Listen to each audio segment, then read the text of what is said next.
আসসালামু আলাইকুম। Welcome to study junction. আজকে আমরা আলোচনা করব একাদশ দ্বাদশ শ্রেণীর একটি গদ্য নিয়ে। যে গদ্যটির নাম হচ্ছে অর্ধাঙ্গী। এই অর্ধাঙ্গী গদ্য এটি হচ্ছে গিয়ে রোকেয়া সাখাওয়াত হোসেনের লেখা একটি গদ্য। আমরা এটি নিয়ে আজকে আলোচনা করব। তো তিনি ১ম এ বলতেছেন, কোন রোগীর চিকিৎসা করিতে হইলে ১ম এ রোগের অবস্থা জানা আবশ্যক। মানে আমরা এখন কি দেখি? মানে কোন যে রোগ মানুষ যদি অসুস্থ ফিল করে এবং ডাক্তারের কাছে যায়, তাহলে ডাক্তার চিকিৎসা দেওয়ার আগে তাকে তার রোগটা কি সেটা নির্ণয় করার জন্য টেস্ট করায়। তাহলে মানে তার রোগের অবস্থা কি সেটা আগে জানা দরকার। সেটাই বলতেছে, কোন রোগীর চিকিৎসা করতে হলে ১ম এ সেই রোগের অবস্থা জানা লাগবে। তাই অবলা জাতির উন্নতির পথ আবিষ্কার করিবার পূর্বে তাহাদের অবনতির চিত্র দেখাইতে হবে। এখানে তিনি এই যে অবলা জাতি দ্বারা তিনি হচ্ছে গিয়ে বলহীনা, মানে এখানে তিনি নারীদেরকে বোঝাচ্ছেন যে নারীরা যে সমাজে অবহেলিত, তারা যে অন্যের উপর নির্ভরশীল সেটাকে বোঝাচ্ছেন। সেই নারীদেরকে বোঝাচ্ছেন। তাই অবলা জাতি মানে নারী জাতির উন্নতির পথ আবিষ্কার করার পূর্বে তাহাদের যে অবনতি অবস্থায় তারা এখন আছে সেই চিত্রটা তিনি আগে দেখাইতে চাচ্ছেন।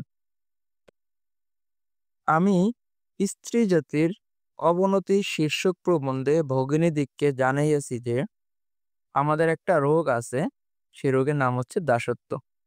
মানে এ রোকেয়া শাখাওয়াত হোসেনের আরেকটা প্রবন্ধ আছে, প্রবন্ধের নাম হচ্ছে স্ত্রী জাতির অবনতি। সেই প্রবন্ধে বেগম রোকেয়া সাখাওয়াত হোসেন দেখিয়েছেন ভগিনীদিগকে বলতে বোনদেরকে তিনি, মানে মহিলাদেরকে তিনি দেখিয়েছেন যে মহিলাদের একটা রোগ আছে, মানে মহিলা জাতির একটা কি আছে, রোগ আছে। সেই রোগের নাম হচ্ছে দাসত্ব। কি দাসত্ব? মানসিক দাসত্ব। সেটা আমরা সামনে পাবো। সে রোগের কারণ এবং অবস্থা কতক পরিমাণে ইতপূর্বে বর্ণনা করা হইয়াছে। মানে যে রোগটা মানে দাসত্ব, এই দাসত্ব রোগের কারণ কি এবং এই দাসত্ব রোগটার পরিমাণ কতটুকু সেটা বলতেছে এর আগে অনেক বর্ণনা করা হয়েছে। এখন আমরা দেখাইতে চেষ্টা করব, এখন আমরা দেখাইতে চেষ্টা করিব কি সেই রোগ হওয়ায় আমাদের সামাজিক অবস্থা কেমন বিকৃত হয়েছে। মানে সেই মানসিক দাসত্ব যে রোগ, সেই রোগ হওয়াতে মহিলা জাতিদের যেই সামাজিক অবস্থা সেটা কেমন নষ্ট হয়েছে সেটা তিনি এখন চেষ্টা করবে এখানে ঔষধ পথ্যের বিধান স্থানান্তরে দেওয়া হইবে। তারপরে তিনি হচ্ছে গিয়ে সেই মানে অবনতির চিত্র দেখাইয়া তিনি হচ্ছে গিয়ে কি ঔষধ দেওয়া দরকার, ওটা বলতে কি সমাধান দেওয়া দরকার, কি করা দরকার উন্নতির জন্য তিনি তারপর সেটা বর্ণনা করবেন। এইখানে গোরা পর্দা প্রিয় ভগ্নীদের অগ্রগতির জন্য ২-১ টা কথা বলিয়া রাখা আবশ্যক বোধ করি। দেখেন এখানে তিনি গোরা পর্দা প্রিয় অর্থাৎ যারা হচ্ছে গিয়া মানে খুব পর্দা করে, সেই পর্দা প্রিয় ভগ্নীদের মানে বোনদের অবগতির জন্য তিনি ২-১ টা কথা বলে রাখা আবশ্যক বলে মনে করেন। সেটা হচ্ছে গিয়ে তিনি বলতেছেন, "আমি অবরোধ প্রথার বিরুদ্ধে দণ্ডায়মান হই নাই।" অবরোধ প্রথায় কি? অবরোধ শব্দ অর্থ হচ্ছে গিয়ে ঘরের ভেতর মানে আটকে রাখা। মানে মহিলাদের হচ্ছে গিয়া ইউজুয়ালি যেটা হয় যে মহিলারা পর্দা করবে, ঘরের ভিতরে থাকবে, বাজারে যাবে না, বাহিরে যাবে না। সেই যে অবরোধ প্রথা, সেই অবরোধ প্রথার বিরুদ্ধে কি নাই? দণ্ডায়মান নই। মানে তিনি যে পর্দা করবে মহিলারা সেই পর্দার বিরুদ্ধে রোকেয়া সাখাওয়াত হোসেন না। কেউ যদি আমার স্ত্রী জাতির অবনতি প্রবন্ধে পর্দা বিদ্বেষ ছাড়া আর কোনো উদ্দেশ্য দেখিতে না পান, তবে আমাকে মনে করিতে হইবে আমি নিজের মনোভাব উত্তমরূপে ব্যক্ত করিতে পারি নাই, অথবা তিনি প্রবন্ধটি মনোযোগ সহকারে পাঠ করেন নাই। তিনি এখানে বলতেছেন যে তার যে প্রবন্ধ আছে, প্রবন্ধের নাম আছে স্ত্রী জাতির অবনতি, সেই প্রবন্ধ পাঠ করার পর কেউ যদি মনে করে যে এই রোকেয়া সাখাওয়াত হোসেন হচ্ছে একজন পর্দা বিদ্বেষিনী, মানে তিনি পর্দার বিরোধিতা করতেছেন, এই কথাই হচ্ছে গিয়ে তিনি সেই বইতে প্রবন্ধ লিখেছেন। এটা ছাড়া আর কোনো উদ্দেশ্য সেই প্রবন্ধতে ছিল না। যদি এরকম হয় তাহলে তিনি বলতেছেন তাহলে তার নিজের মনে করতে হবে যে তিনি যেই মনোভাব বা এই মতামত ব্যক্ত করতে চাচ্ছেন সেটা হচ্ছে গিয়ে তিনি সেই বইতে উত্তমভাবে ফুটিয়ে তুলতে পারেন না। অথবা যে হচ্ছে গিয়ে এই বইটা পড়ার পর, প্রবন্ধটা পড়ার পর এই চিন্তা করবে যে রোকেয়া সাখাওয়াত হোসেন স্ত্রী জাতির অবনতি বইতে শুধু পর্দা বিদ্বেষী করেছেন আর কোনো কিছু উদ্দেশ্য সেই বইতে তিনি পান নাই। তাহলে হয়তোবা তিনি হচ্ছে গিয়ে মনোযোগ সহকারে বইটা পড়েন নাই। ওই যে ব্যক্তি পাঠক হয় তিনি হচ্ছে গিয়ে মনোযোগ সহকারে বই পড়েন নাই, অথবা রোকেয়া সাখাওয়াত হোসেন যা উপস্থাপন করতে চাচ্ছেন তা সেটা তিনি উত্তমভাবে উপস্থাপন করতে পারেন নাই।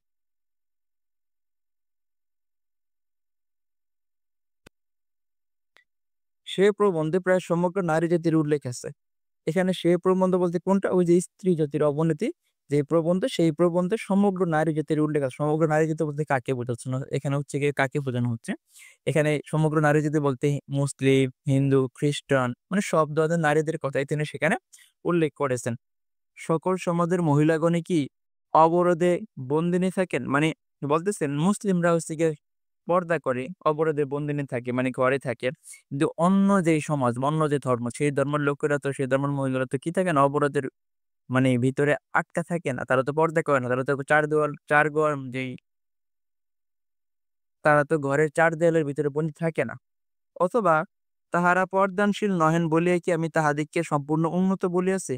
বলতেছেন এমন তো না যে যারা হচ্ছে পর্দা করেন না, পর্দার বাহিরে থাকেন। পর্দার বাহিরে থাকেন বলেই তারা হচ্ছে গিয়ে অনেক উন্নত, অনেক উন্নয়নশীল হয়েছে। ব্যাপারটা তো এরকম না। এটা তো তিনি বলেন নাই। আমি মানসিক দাসত্বের আলোচনা করিয়াছি। তিনি মূলত হচ্ছে কি মানসিক দাসত্বের কথা বলেছেন। মানে বাহ্যিক যে দাসত্ব সেটা না। মানে কে পর্দা করলো, কে পর্দা করল না। এটা নিয়ে মূলত তার মূল হেডেক না, মূল মাথা ব্যাথা না। তার মূল মাথা ব্যাথা হচ্ছে মহিলা জাতি মানসিক দাসত্বের বন্ধনে কি আবদ্ধ। সেটা নিয়ে হচ্ছে গিয়ে তিনি মূলত কথা বলতে চাচ্ছেন। কোন একটা নতুন কাজ করিতে গেলে সমাজ প্রথমত গোলযোগ উপস্থিত করে এবং পরে সেই নতুন চাল চলন সহিয়া লয়। তাহারই দৃষ্টান্তস্বরূপ পার্সী মহিলাদের পরিবর্তিত অবস্থার উল্লেখ করিয়াছে। দেখুন এখানে বলতেছে কোন একটা যদি একটা সমাজে কোন একটা নতুন কিছু আছে যেটা হচ্ছে গিয়ে এর আগে হয় না, তাহলে দেখা যায় ১ম মানুষ এটার সাথে কি করতে পারবে না? খাপ খেয়ে নিতে পারবে না। মানুষ হচ্ছে গিয়ে ১ম এ অস্বস্তি বোধ করবে। ধরেন করোনার কথাই বলি। করোনা হচ্ছে আমাদের দেশে যখন ১ম আক্রমণ করে তখন মানুষ আমরা হচ্ছে কি অনেক সিরিয়াস ছিলাম, অনেক ভয়ে ছিলাম এটাকে নিয়ে। কিন্তু একটা পর্যায়ে গিয়ে দেখা গেল শেষের দিক দিয়ে মানুষ এটাকে নিয়ে কি করছে? মানে এটার সাথে মানুষ এতটা খাপ খাইয়ে নিছে এটাকে মানুষের তখন করোনা বলে মানে এটাকে কোনো ভয়ই পাচ্ছিল না।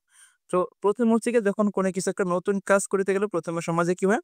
গোলযোগ উপস্থিত হয় এবং পরে সে দেখা যাচ্ছে মানুষ সেটার সাথে আস্তে, আস্তে কি করে? মানে চালচলন সহিয়া লয় মানে নিজেদেরকে মানিয়ে নেয়। তাহারই দৃষ্টান্তস্বরূপ তিনি হচ্ছে পার্সি। পার্সি শব্দের অর্থ হচ্ছে এখানে মূলত পারস্য দেশ অর্থাৎ ইরান। ইরান যে দেশের যে মহিলাদের পরিবর্তিত যে অবস্থা সেই অবস্থার কথা তিনি উল্লেখ করেছেন। সেটা কি? বলতেছে পূর্বে তাহারা ছত্র ব্যবহারেরও অধিকারিণী ছিলেন না। তারপর তাহাদের বাড়িটা সীমা লঙ্ঘন করিয়াছে। মানে বলতেছে ইরানের যেই মহিলারা তারা হচ্ছে গিয়ে পূর্বে ছত্র বলতে হচ্ছে গিয়ে ছাতা। মানে ইরানের মহিলারা পূর্বে আগে এতটা হচ্ছে গিয়ে পর্দার ভিতরে ছিল যে তারা ছাতা ব্যবহার করেও বাহিরে যাওয়ার কি তাদের অধিকার ছিল না।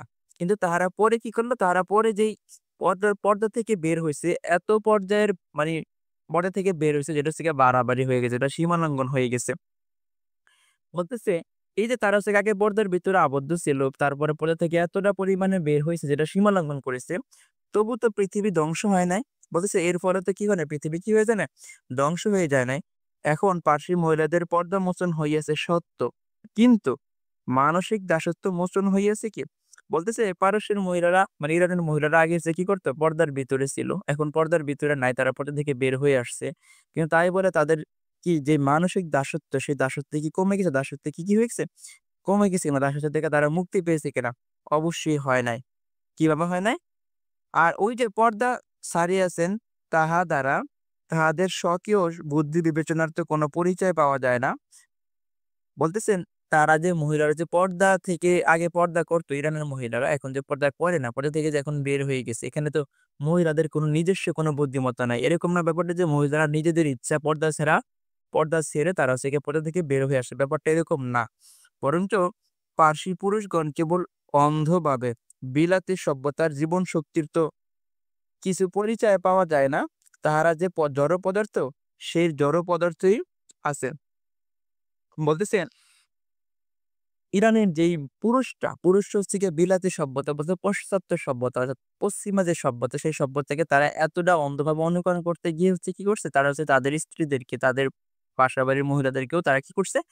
ওই পশ্চিমা সভ্যতা অনুসরণ করতে গিয়ে তারাও তাদের যেই সভ্যতা, তাদের যেই সভ্যতা ভুলে গিয়ে তারা পশ্চিমা সভ্যতা অনুসরণ করে তাদের স্ত্রীদেরকে পর্দার বাহিরে নিয়ে আসছেন। তো এখানে তো মহিলাদের কোনো নিজস্ব স্বকীয়তা নাই, বুদ্ধিমত্তা নাই। এমন না যে মহিলারা নিজেরা পর্দা থেকে বের হয়ে আসছেন। বরঞ্চ পুরুষ বলছে যে পর্দা থেকে বের হয়ে আসো, এখন বের হয়ে আসছে। আবার যখন আগে বলছে পর্দার ভিতরে থাকবে তখন পর্দার ভিতরে থাকতো। পুরুষ যখন তাহাদিগকে অন্তঃপুরে রাখিতেন, অন্তঃপুরে মানে ঘরের ভিতরে আবদ্ধ করে রাখতেন, অর্থাৎ পর্দার ভিতরে রাখতেন, তারা তখন সেইখানেই থাকিতেন, তখন তারা পর্দাই করতেন। আবার পুরুষ যখন তাহাদের নাকের দড়ি ধরিয়া টানিয়া তাহাদিগকে মাঠের বাহির করিয়াছেন, তখনই তাহারা পর্দার বাহির হইয়াছেন। মানে পর্দার আগে ছিল পর্দার ভিতরে, মানে ঘরের ভিতরে আবদ্ধ ছিল পুরুষরা, তখন এটাই অর্ডার করছিল।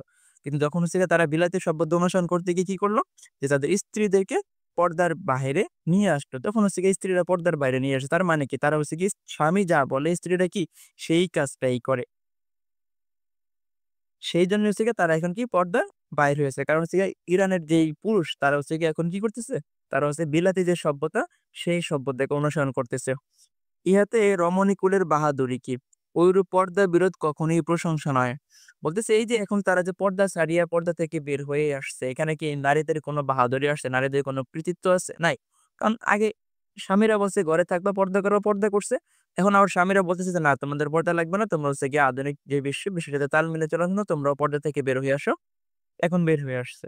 তো তারা তো আল্টিমেটলি স্বামীদের কথাই কি করতেছে? মানতেছে। সেটার জন্যই তিনি বলছেন মূলত মানসিক যে রোগ সেটা হচ্ছে দাসত্ব, মানসিক দাসত্ব। এরপর তিনি আবার নিজে বলতেছেন এই যে এরূপ পর্দা বিরোধ, এই যে পর্দা বিরোধ তিনি কখনোই প্রশংসনীয় নহে বলেছেন। কারণ হচ্ছে গিয়ে এই যে এখন তারা আগে পর্দা করত, এখন পরে থেকে বের করে নিয়ে আসছে আরেকটা সভ্যতাকে অনুসরণ করার জন্য। তাহলে এই যে পর্দার বিরোধিতা কাজ করতেছে, এটা হচ্ছে কখনোই কি না, প্রশংসনীয় নয়। কার কাছে? এই রোকেয়া শাখাওয়াত হোসেনের কাছে। কলম্বাস যখন আমেরিকা আবিষ্কার করিতে কৃতসংকল্প হন, তখন লোকে তাহাকে বাতুল বলে নাই কি? দেখেন এখানে এই যে কলম্বাস, কলম্বাস মূলত কে? কলম্বাস হচ্ছে ক্রিস্টোফার কলম্বাস। তিনি একজন ইতালীয় নাবিক ছিলেন এবং আমেরিকা মহাদেশের আবিষ্কারকর্তা হচ্ছে গিয়ে তিনি। যখন মানুষ হচ্ছে কি এশিয়া মহাদেশ এবং ইউরোপ মহাদেশে বসবাস করতো, তখন মানুষ জানতো না যে ওই প্রশান্ত মহাসাগরের ওই পারেও কি আছে, মানুষ বসবাস করে। মানুষ মনে করতো যে এত মানে প্রশস্ত সাগর, এই সাগরের কোনো শেষ নেই। মানে ওই পারে যে মানুষ বসবাস করে এটা মানুষ তখন কল্পনা করতে পারত না। কিন্তু সর্বপ্রথম এই ক্রিস্টোফার কলম্বাস তিনি হচ্ছে গিয়ে 1492 সালে তিনি সমুদ্র যাত্রা করেন এবং একটা পর্যায়ে গিয়ে তিনি হচ্ছে গিয়ে ওই প্রশান্ত মহাসাগর পাড়ি দিয়ে তিনি দেখতে পেলেন যে সেখানে মানুষ কি বসবাস করে। তো কথা সেটা না, কথা হচ্ছে এই যে কলম্বাস যখন প্রথম বলে যে আমি সমুদ্র যাত্রা করব, তিনি ছিলেন একজন নাবিক এবং তিনি ঘোরাঘুরি করতেন। এখনকার আমাদের সময় আমরা দেখি বিভিন্ন ট্রাভেলার ব্লগার যারা তাদেরকে হচ্ছে গিয়ে স্পন্সর করে বিভিন্ন কোম্পানি বা বিভিন্ন উম বিজনেসম্যান যারা তারা হচ্ছে স্পন্সর করে। তখনকার সময় এই ক্রিস্টোফার যেহেতু একজন নাবিক ছিল এবং সে ঘোরাঘুরি পছন্দ করতো, তাকে হচ্ছে স্পেনের যে রাজদম্পতি ফার্ডিনান্ড আর ইসাবেলা তারা হচ্ছে গিয়ে তাকে স্পন্সর করছে। মানে তাদেরকে তখন তারা ২ জন তাকে পৃষ্ঠপোষকতা করছে যে সমুদ্র যাত্রা করার জন্য। সো যখন সে বলে যে এই প্রশান্ত মহাসাগর পাড়ি দিয়ে সে ওপার গিয়ে দেখবে যে কি আছে, তখন মানুষ তাকে বলছে কি পাগল হয়ে গেছে নাকি। এই যে এখানে দেখুন বাতুল শব্দের অর্থ পাগল। বলতেছে লোক কি তখন তাকে পাগল বলে নাই? নারী আপন সত্য স্বামিত্ব বুঝিয়া আপনাকে নরের ন্যায় শ্রেষ্ঠ জ্ঞান করিতে চাহে, ইহ বাতুলতা বই আর কি। দেখেন এখানে নারীর আপন সত্য, নারী বলতে নারীদের আমরা বুঝি আপন মানে নিজ, সত্য স্বামিত্ব। সত্য স্বামিত্ব মানে হচ্ছে অধিকানা ও মালিকানা। মানে নারীর যেই অধিকানা, অধিকার বা মালিকানা আছে সেটা যদি বুঝিয়া নিতে চায় এবং বুঝিয়া নিয়ে যদি সে নর, নর মানে পুরুষ, অর্থাৎ পুরুষের মতো শ্রেষ্ঠ জ্ঞান অর্জন করতে চায়। মানে যদি নারীরাও যদি পুরুষদের মতো সমান হতে চায় জ্ঞানে বা সবকিছুতে, তাহলে তখন কি মানুষ তাকে বাতুলতা বই, বাতুলতা মানে পাগলামি। আর বই মানে ব্যতীত। আমরা জানি যে আদালতে যখন সাক্ষী দেয় মানুষ, তখন মানুষ কি বলে? দেখবেন যে একটা পবিত্র কোরআনে হাত দিয়ে তখন সাক্ষীর আগে, সাক্ষী দেওয়ার আগে বলে যে, "যাহা বলিব সত্য বই, মিথ্যা বলিব না।" এই বই মানে ব্যতীত, সত্য ব্যতীত কোনো মিথ্যা বলিব না।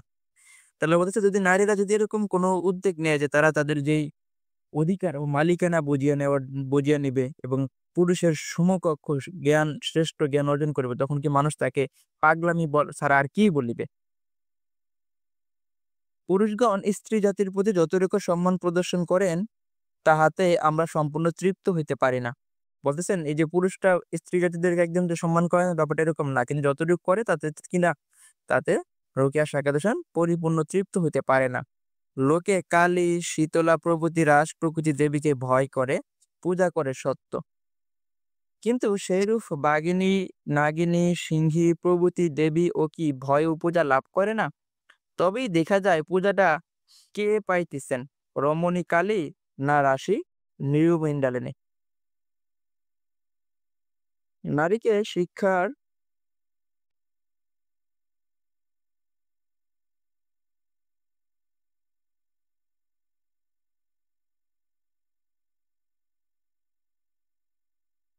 নারীকে শিক্ষা দিবার জন্য গুরুলোক সীতা দেবীকে আদর্শরূপে দেখাইয়া থাকেন। সীতা অবশ্যই পর্দানসীন ছিলেন না। দেখেন, সীতা ছিল রামচন্দ্রের অর্ধাঙ্গী। এই সীতাকে হচ্ছে গিয়ে মহিলাদের জন্য সীতাকে সবসময় আদর্শরূপে মানুষ দেখিয়া থাকে। এখন তিনি বলতেছেন এই সীতা অবশ্যই কি ছিলেন না, সীতা পর্দানসীন ছিলেন না, কারণ সীতা ছিলেন কি অন্য ধর্মে, সে ওই হিন্দু ধর্মে তো আর কোনো কি নাই, পর্দার বিধান নাই। তো এই যে সীতাকে যে মানুষ নারীদের আদর্শ রূপে দেখাইয়া থাকেন, সেখানেও বৈষম্য আছে, সেখানেও দাসত্ব আছে। কেমন? তিনি রামচন্দ্রের অর্ধাঙ্গী, রানী, প্রণয়নী এবং সহচরী ছিলেন। এখন দেখেন, অর্ধাঙ্গী শব্দের অর্থ কি? স্বামী স্ত্রীকে পুরো পরিবারের একক হিসাবে কল্পনা করে স্ত্রীকে অর্ধাঙ্গী গণ্য করা হয়। মানে দুজনে মিলে এক, মানে একক, এবং সেখানে অর্ধেক স্বামী অর্ধেক হচ্ছে স্ত্রী। আর রামচন্দ্র হচ্ছে প্রেমিক, ধার্মিক সবই। কিন্তু রাম সীতার প্রতি যে ব্যবহার করিয়াছেন, তাহাতে প্রকাশ পায় যে একটি পুতুলের সঙ্গে কোনো বালকের যে সম্বন্ধ, সীতার সঙ্গে রামের সম্বন্ধ প্রায় সেইরূপ। বলতেছেন এই যে এখানে যত কিছুই হোক, রামচন্দ্রের অর্ধাঙ্গী ছিলেন সীতা, রানী ছিলেন, প্রণয়নী ছিলেন এবং সহচরী ছিলেন। অন্যদিকে রামচন্দ্র ছিল একজন প্রেমিক পুরুষ, ধার্মিকও ছিল, মানে হিন্দু ধর্মে যে ধার্মিকও ছিল, সবই ছিল। কিন্তু এরপরেও রাম সীতার প্রতি যে ব্যবহারটা করিয়েছেন সেটা কেমন? সেটা হচ্ছে একটা পুতুলের সাথে একটা বালক যেমন ব্যবহার করে থাকে, যেমন ভাবে ট্রিট করে একটা পুতুলকে বালক, ঠিক সেম ভাবে রাম হচ্ছে সীতাকে একটা পুতুলের মতো ট্রিট করছে। কেমন? দেখেন, বালক ইচ্ছা করিলে পুতুলকে প্রাণপণে ভালোবাসিতে পারে, পুতুল হারাইলে বিরহে অধীর হইতে পারে, পুতুলের ভাবনায় অনিদ্রায় রাজনী জীবন করিতে পারে, পুতুলটা যে ব্যক্তি চুরি করিয়াছিল তাহার প্রতি খড়গ হস্ত হইতে পারে, হারানো পুতুল ফিরিয়া পাইলে আহ্লাদে আটখানা হইতে পারে, আবার বিনা কারণে রাগ করিয়াও পুতুলটা কাদায় ফেলিয়া দিতে পারে। কিন্তু পুতুল বালকের কিছুই করিতে পারে না, কারণ হস্তপদ থাকা সত্ত্বেও পুত্তলিকা অচেতন পদার্থ। এখন এখানে দেখুন যেটা বলছে যে একটা ধরনের একটা ছেলের কাছে কি আছে, একটা ছেলের কাছে হচ্ছে একটা পুতুল আছে, এবং সেই পুতুলের তো আর কি নাই, প্রথমে পুতুলটাই বুঝেন, পুতুলের তো আর কোনো কি নাই, মানে বোধ নাই, বোধ শক্তি নাই, কারণ ওর ভিতরে জীবন, মানে হাত পা সবই থাকা সত্ত্বেও ওর ভিতরে জীবন নাই। সো এই পুতুলটাকে ওই বালক হচ্ছে গিয়ে যখন যেমন ইচ্ছা, যদি মন চায় ওটাকে আদর করলো, যদি মন চায় ওকে ভালোবাসলো, এবং যদি ও কখনো সেটা হারিয়ে যায় তাহলে সে হচ্ছে গিয়ে অনেক অধীর হয়ে যায়। পুতুলের তখন ভাবনা করা রাত যাপন হচ্ছে কি করে, রাত জেগে থাকে। পুতুলটা কোনো ব্যক্তি যদি কখনো কি করে, চুরি করে নিয়ে যায়, তাহলে সে সেই চোরের প্রতি খড়গ হস্তে ধাবিত হয়। আবার যখন এই পুতুলটা ফিরিয়া পায় তখন আহ্লাদে আটখানা হইয়া পড়ে, মানে খুশিতে একদম গদগদ অবস্থা হয়ে পড়ে। আবার ওর যদি কোনো কারণে মনে হয় রাগ হয় ওর মাথায়, তখন ও ইচ্ছা করে কি করে, পুতুলটাকে কাদায় ফেলিয়েও দিতে পারে। তাহলে এই যে এখানে ওর যখন যেমন ইচ্ছা, ওর মুড ভালো থাকলে তো ওর সাথে ভালো ব্যবহার করে, মুড খারাপ হলে ওর সাথে খারাপ ব্যবহার করে। কিন্তু এখানে পুতুলের কোনো কি নাই, পুতুলের কোনো মতামত নাই, পুতুলের কোনো বোধ শক্তি নাই। কিন্তু পুতুল বালকের কিছুই করতে পারে না, কারণ হস্তপদ, হস্ত মানে হাত, পদ মানে পা। হাত পা থাকা সত্ত্বেও পুত্তলিকা অচেতন পদার্থ। পুত্তলিকা মানে হচ্ছে এখানে মূর্তি, মানে পুতুলটাকে বলতেছে, এই পুতুলটা তো মূর্তি। তো হাত পা থাকা সত্ত্বেও এটা হচ্ছে কি অচেতন পদার্থ, যার কোনো কি নাই, মানে সেন্স নাই, যার কোনো বোধ শক্তি নাই। বালক তাহার পুতুল স্বেচ্ছায় অন্যে উৎসর্গ করিতে পারে। পুতুল পড়িয়া গেল দেখিয়া ভূমে লুটিয়া ধূলি দূষরিত হইয়া উচ্চস্বরে কাঁদিতে পারে। মানে যদি বালক ইচ্ছা করে তাহলে সে কি করতে পারে? সে হচ্ছে গিয়া ইচ্ছা হচ্ছে গিয়া অনলে মানে আগুনে উৎসর্গ করতে পারে সেটাকে। আবার যখন দেখলো যে তার সামনে এরা পুড়ে যাচ্ছে, তখন সে ভূমিতে মানে জমিতে লুটাইয়া পড়ে একদম ধুলের সাথে মিশে উচ্চস্বরে কাঁদিতেও পারে। তো এখানে এই যে রামের কথা বলছিল, রাম হচ্ছে সীতার সাথে ঠিক এইভাবেই ব্যবহার করতেছিল একটা পুতুলের মতো।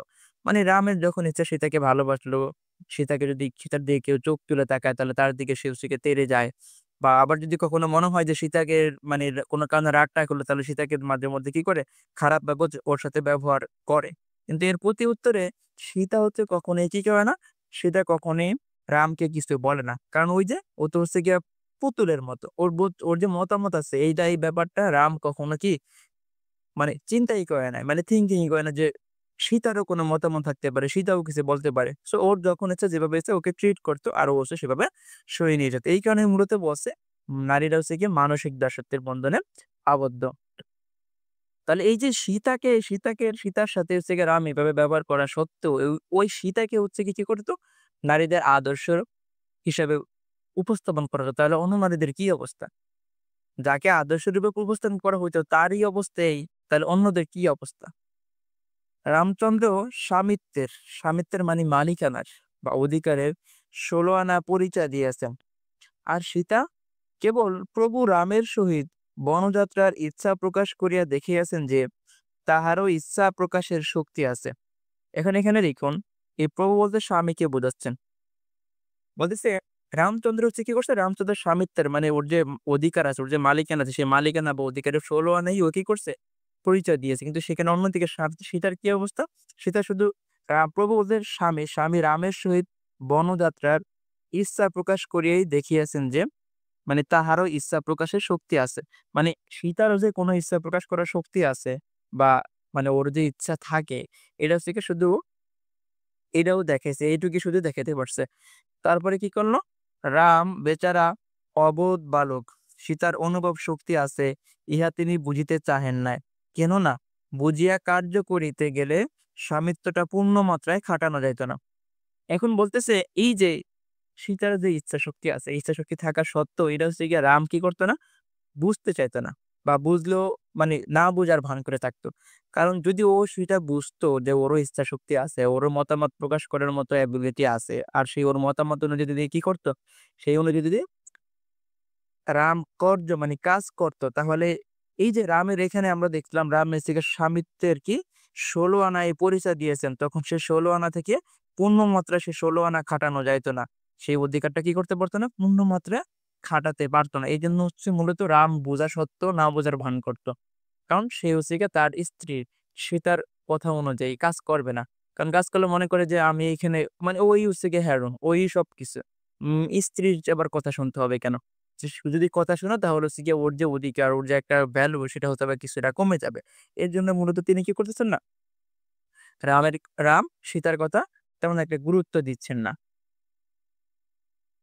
আচ্ছা, দেশকালের নিয়ম অনুসারে কবির ভাষায় স্বর মিলিয়া না হয় মানিয়ে লই যে আমরা স্বামীর দাসী নহি অর্ধাঙ্গী। মানে বলতেছে তার মানে দেশের যে নিয়ম কানুন সেই নিয়ম কানুন অনুসারে আমরা বা কবিরা যেমনি বলে, কবিরা ইউজুয়ালি বলে যে স্বামীর দাসী না স্ত্রীরা তারা হচ্ছে গিয়ে অর্ধাঙ্গী।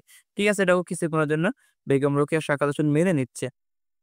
আমরা তাহাদের গৃহে গৃহিণী, স্মরণে অনুগামী, সুখ দুঃখে সমভাগিনী, ছায়াতুল্য সহচরী ইত্যাদি। বলতেছে কবিরা যেমনটা বলে থাকে, কবিরা হচ্ছে গিয়ে কি বলে থাকে যে মানে স্ত্রীর হচ্ছে গিয়া ঘরে, গৃহে মানে ঘরে গৃহিণী মানে যে হচ্ছে গিয়া ঘরের কর্তা, স্মরণে অনুগামী মানে সবসময় তার হচ্ছে গিয়া আনুগত্য থাকে এবং সুখের দিকে সবসময় সমভাগে নেয়। মানে সুখ হোক, দুঃখ হোক সবটাই হচ্ছে কি করে?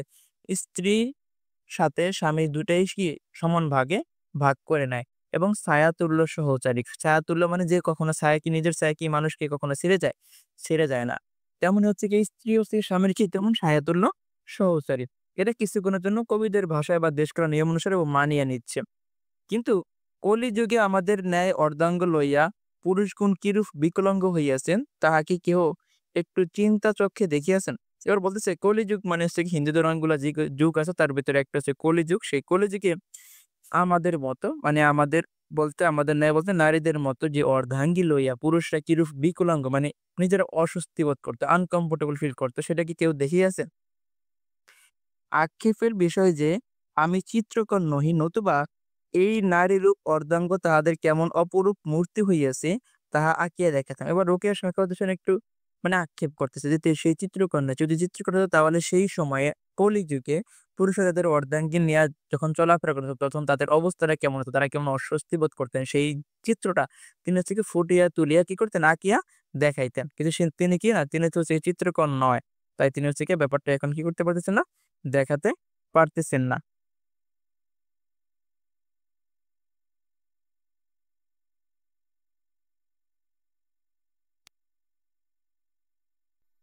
সো আজকে এতটুকুই থাকবে। এরপরের আমরা হচ্ছে গিয়ে দ্বিতীয় পর্বে আমরা হচ্ছে গিয়ে পরবর্তী জায়গা থেকে আলোচনা করব। আশা করি ভালো লেগেছে। ভালো লাগলে আমার চ্যানেলটি সাবস্ক্রাইব করে পাশে থাকবেন। ধন্যবাদ।